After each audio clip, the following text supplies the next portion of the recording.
Bonjour et bienvenue sur Cyberpref Décode, l'émission d'assurance prévention sur les risques numériques qui touchent les adolescents. Dans cet épisode, vous allez découvrir le témoignage de 3 parents qui vont nous raconter comment le smartphone est arrivé dans la vie de leurs adolescents. Alors à quel moment, en général, c'est pour le collège, à quelles conditions, avec quel cadre, avec aussi quelques difficultés, et puis également comment ça se passe au sein d'une fratrie, notamment pour les petits derniers qui ont les exemples de leurs frères et sœurs plus âgés, qui ont plus d'autonomie dans l'utilisation de leur smartphone et des outils numériques en général. Il est probable que vous vous retrouviez dans certains de ces témoignages, que ça vous fasse réfléchir, et c'est justement le but de vous les partager au sein de Cyberpref Décode. Mais ces témoignages n'ont pas vocation à servir d'exemple, ce sont des témoignages authentiques, sincères, et d'ailleurs j'en profite pour remercier une nouvelle fois ces parents de s'être livrés à mon micro pour Cyberpref Décode. Si vous souhaitez en savoir plus sur la campagne Cyberpref par Assurance Prévention, je vous invite à aller sur le site cyberpref.fr sur lequel vous trouverez beaucoup de conseils sur les risques numériques qui touchent les jeunes et les adolescents.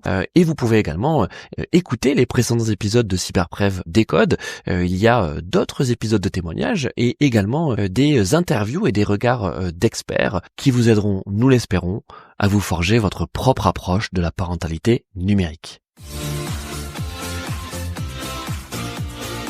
Je suis avec Aurélie. Bonjour Aurélie. Bonjour. Tu es maman d'un ado de 14 ans. Exactement. Ça veut dire qu'il est en troisième. Tu te souviens depuis quand il a son smartphone, rien qu'à lui? Depuis la 6e. Son entrée en 6e, on lui a donné un téléphone qu'il n'avait pas le droit d'emmener par contre au collège. Interdit. D'accord. Juste droit de consulter à la maison. Ok. Comment il l'a pris justement? Enfin, tu vois, c'est parce que ce cadre d'utilisation, il était là dès le départ. C'était, tu as ton smartphone, mais c'est uniquement à la maison, enfin en tout cas en dehors du collège. Alors nous, ça a été très simple dans le sens où dans le collège, il est normalement interdit de l'utiliser comme dans la plupart des collèges. Et nous, on lui a dit, pour ne pas être tenté, autant ne pas l'avoir. Il a compris? Oui. Donc maintenant, ça fait 4 ans qu'il a son propre smartphone? Oui. Comment s'est passée l'évolution des usages? Au début, c'était beaucoup de la consultation. Donc des vidéos YouTube, et puis sont venues en tous les cas les demandes d'accès aux réseaux sociaux, Instagram, TikTok. Pourquoi? C'est quoi les arguments? Tu te souviens? Les copains y sont, donc j'ai envie d'y être aussi. Donc au début on a lâché WhatsApp pour qu'il puisse communiquer avec ses amis. C'est ça. Donc il demandait Instagram et TikTok et vous l'avez dit non, mais WhatsApp oui. WhatsApp oui, parce que on gardait la sphère un peu privée. Et puis, petit à petit, on a intégré Instagram et TikTok, mais sous contrôle. On lui avait, de toute façon, dès lors qu'on lui a donné le téléphone, installé Family Link, qui nous permettait aussi de piloter. Et donc c'est quoi? C'est un contrôle parental? Oui, exactement. Ok. Donc dès le début, il y a eu le contrôle parental sur le téléphone. Tout de suite. Oui. Et ça, il l'a compris? Oui, il l'a compris. Et puis, ça permettait de poser aussi une limite en termes de temps.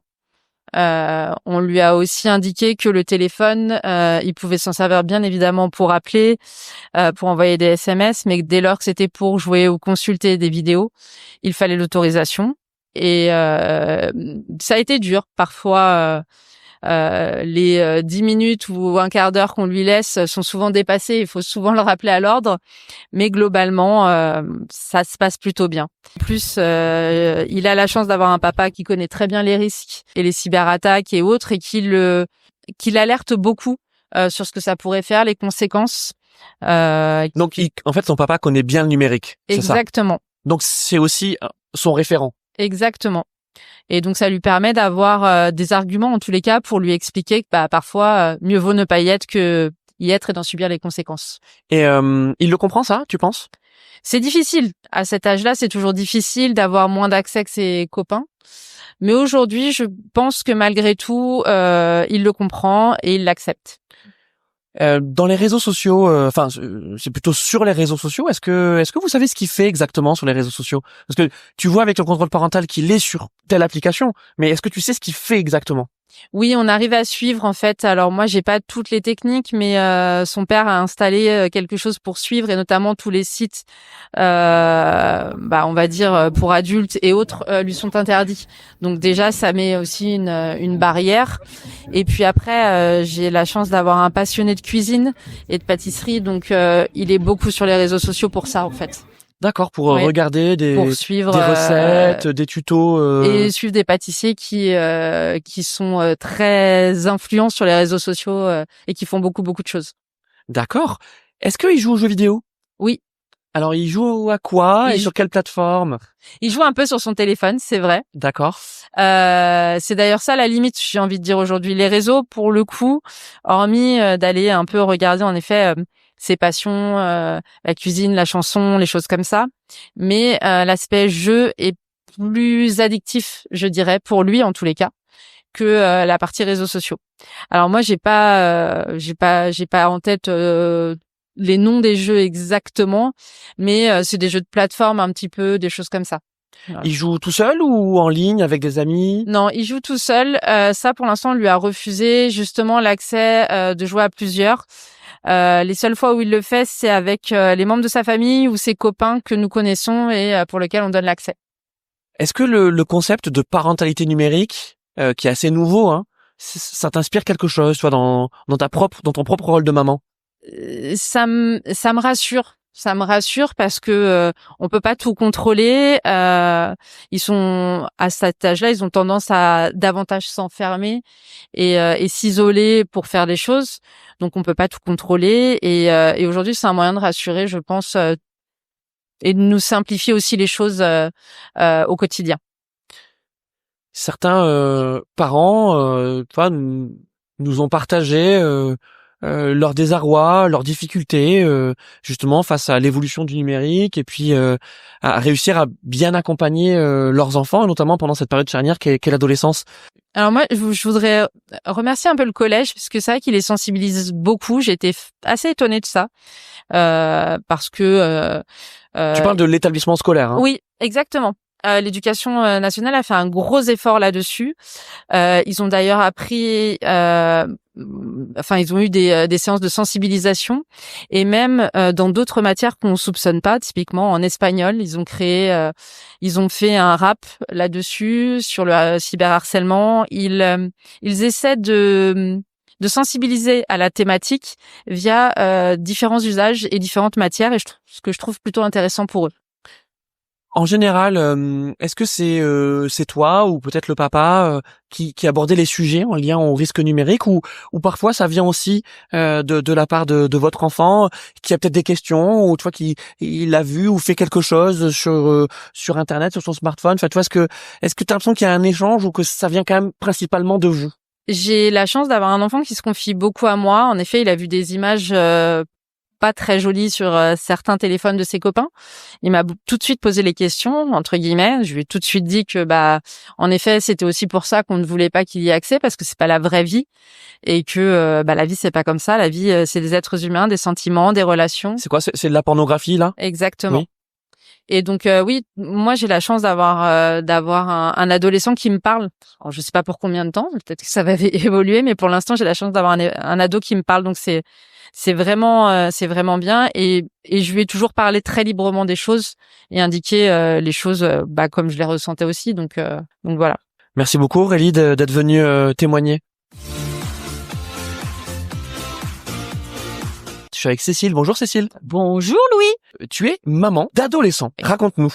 J'ai 3 enfants, 9, 16 et 19. Alors, j'imagine que tes aînés de 16 et 19 ans, ils ont leur propre smartphone. Oui. Et le dernier? Non, rien. Mais est-ce qu'il y a une demande de sa part? Clairement. Qu'est-ce qu'il dit, par exemple? Alors, c'est une fille. Qu'est-ce qu'elle dit? Dit Elle dit que ses copines commencent à avoir des smartphones et qu'elle aimerait bien... Donc là, elle est quoi? Elle est en CM1? CM1. Donc l'âge moyen du premier smartphone en France, en général, c'est 10-11 ans. Donc c'est-à-dire c'est CM2, 6e. Oui, c'est ça. 6e. Donc en fait, on est à peu près dans cet âge-là. C'est-à-dire que ça arrive. Oui, ça arrive. Tout à fait. Donc vous, j'imagine que vous dites non. On dit non. C'est quoi vos arguments? Qu'elle est trop jeune. Bon, j'avoue que on lui passe parfois le nôtre, soyons honnêtes, et que voilà, il y a d'autres choses à faire à 9 ans que d'être sur un smartphone, hein, c'est clair. Et comme elle voit, donc elle a 2 frères, c'est ça? Un frère et une sœur. Un frère, une sœur. Et donc quand elle voit ses frères et sœurs qui sont plus âgés, mais Ouais. qui ont leur propre smartphone et on va dire leur propre vie numérique, qu'est-ce qu'elle dit? Elle les jalouse pas du tout parce que elle est encore petite à 9 ans. Non mais on joue, on fait pas mal de choses. Du coup, Ouais. voilà. Mais je sens que la pression va monter. Enfin, j'ai l'expérience des 2 aînés. Et à un moment donné, l'arrivée au collège, notamment, est une étape clé. Pour tes 2 aînés, tu te souviens à quel âge ils ont eu leur Alors, smartphone? l'aîné a eu son premier téléphone qui n'était pas un smartphone. On est en fin de collège. Donc 4e, 3e? Ouais, exactement. Et par contre, la deuxième, elle l'a obtenue parce que déjà elle est très maline, mais elle l'a obtenue à partir de la 5e parce que en fait, elle devait prendre le bus pour aller au collège parce qu'elle a changé de collège. Bon bref, peu importe. Et du coup, ça nous rassurait qu'elle ait un téléphone pour nous appeler au cas où. Est-ce que tu sais ce que tes enfants font sur leur smartphone? Alors, au début, je savais. Je sais de moins en moins. Pourquoi tu savais? Comment tu savais? Parce que on avait mis en place des contrôles et voilà. Et on C'était un contrôle parental, c'est ça? contrôle parental, voilà, mais qu'on les a laissés déjà parce que on a eu des problèmes avec notamment l'aîné quand il devait faire des recherches internet et tout, le contrôle parental posait problème, donc du coup on l'a fait sauter. C'est comme ça qu'on l'a fait sauter à la base, hein, dans des recherches, voilà. C'est toujours l'argument qui est avancé par les ados pour te faire sauter le contrôle parental. Mais donc voilà. Après, on avait aussi choisi délibérément d'être dans une relation après de confiance. Et on a essayé de limiter plus aussi le temps. Sur smartphone plus que mais le problème c'est que les smartphones c'est traître en fait, hein, parce que du coup c'est moins facile à contrôler qu'une console de jeu. Oui. ou voilà, c'est clair. Pourquoi c'est plus difficile? Parce que ils l'ont toujours avec eux et que du coup le temps d'écran est pas le même quoi. Enfin, Ils sont sur les réseaux sociaux, tes enfants? alors oui, ma fille qui a 16 ans, elle a TikTok, voilà. Au début, elle en faisait de la danse, machin, tout ça. Et ils sont tous les deux sur Instagram aussi. Et après le reste, je crois pas. Et est-ce que vous en parlez entre vous, tu vois, de ce qu'ils font peut-être sur les réseaux sociaux? Est-ce que Alors ça vient de leur part? Oui, on en a beaucoup parlé sur justement le côté image. Il était hors de question qu'il y ait des images d'eux sur les réseaux. Parce que mon fils, donc c'est l'aîné, a publié rien, ou quasiment rien. Donc il est sur les réseaux sociaux, mais il publie. il regarde mais il publie pas. Non, il publie pas. Voilà. Elle publie un petit peu, mais déjà on avait fait en sorte que les comptes ne soient que privés et pas publics. Je parle de TikTok là parce que c'est voilà. D'accord. Ça soit limité sur et puis surtout sur donc par exemple sur Instagram qui est pas d'image d'elle. Et donc du coup elle publie des choses, mais elle publie des photos de vacances, des trucs comme ça, mais sans personne dessus. Et ça on avait mis des règles assez. Et est-ce que tes enfants ils l'ont compris ça? Toi, le fait de dire pas d'image de vous sur les réseaux sociaux. Oui, parce que déjà j'en ai pas mal parlé, et puis qu'il y avait eu des actions de sensibilisation au collège qui étaient objectivement hyper bien faites, de montrer les dommages collatéraux qu'il pouvait y avoir à publier des photos de soi et les effets à long terme.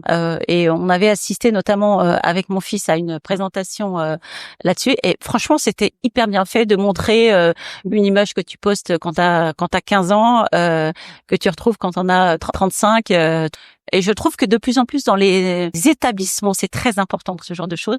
Et si c'est bien fait, ça peut être pas mal. Si je te parle de parentalité numérique, qu'est-ce que ça t'évoque? Tu vois, ma génération, on évolue en fait aussi. C'est-à-dire, moi, je découvre, je suis une jeune utilisatrice finalement des smartphones. Non, mais tu vois, il y a des applications et des réseaux sociaux. Clairement. Enfin, et puis moi, je suis pas très réseaux sociaux, donc du coup, si je te dis que je connais Instagram que depuis cet été, tu vas me prendre pour une vieille, mais n'empêche que c'est vrai.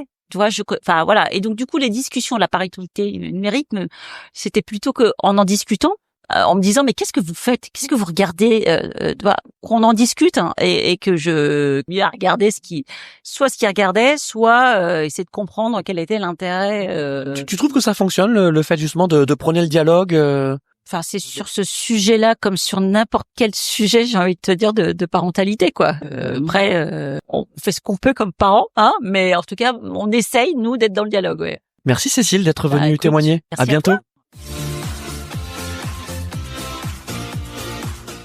et je suis avec Marc. Bonjour Marc. Bonjour Louis. Alors Marc, tu es papa de 3 enfants. Quel âge ont tes enfants? Alors mes enfants sont une grande fille de 19 ans et 2 garçons de 17 et 15 ans.